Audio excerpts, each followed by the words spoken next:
এই জীবনে অনেক কিছু দেখার বাকি আছে। মানুষ যে কতটা পরিমাণ নিকৃষ্ট, কতটা পরিমাণ যে খারাপ, আপনি এই ভিডিওটা দেখে বুঝবেন। এতদিন শুনতাম যে মানুষ হয়ে আরেকটা মানুষকে ধর্ষণ করতে হবে, কিন্তু এই যে ছেলেটা ছাগলকে ধর্ষণ করেছে এবং এই ছাগলের যে মালিক সে কিন্তু থানায় গিয়ে মামলাও করেছে ছাগল ধর্ষণকারী। বিষয়টা হাস্যকর হলেও ঘটনাটা সত্য, এবং পুরো ভিডিওটা আপনারা দেখেন, আপনারা নিজেরাই বুঝতে পারবেন। এবং তাকে প্রশ্ন করা হয়েছে, তুমি কেন ছাগল ধর্ষণ করেছো? আপনারা সমস্ত প্রশ্নের উত্তর পাবেন, বিষয়টা আপনারা দেখেন। এবং আপনাদের যদি কোনো প্রকারে কোনো মন্তব্য থাকে অবশ্যই কমেন্ট করে জানিয়ে যাবেন। এই অবস্থা, দেশের অবস্থা কি হচ্ছে?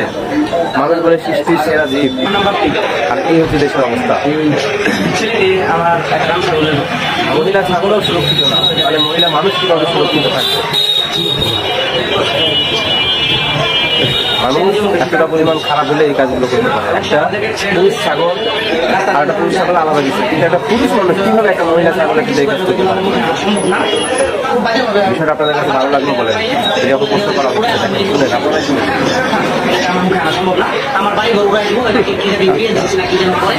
কি আর বলবো,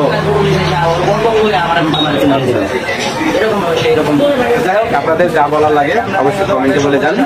এবং ঘটনাটায় কতটুকু সত্য জানি না, তবে ভিডিও কালেক্ট করলাম, আপনাদের মধ্যে শেয়ার করলাম।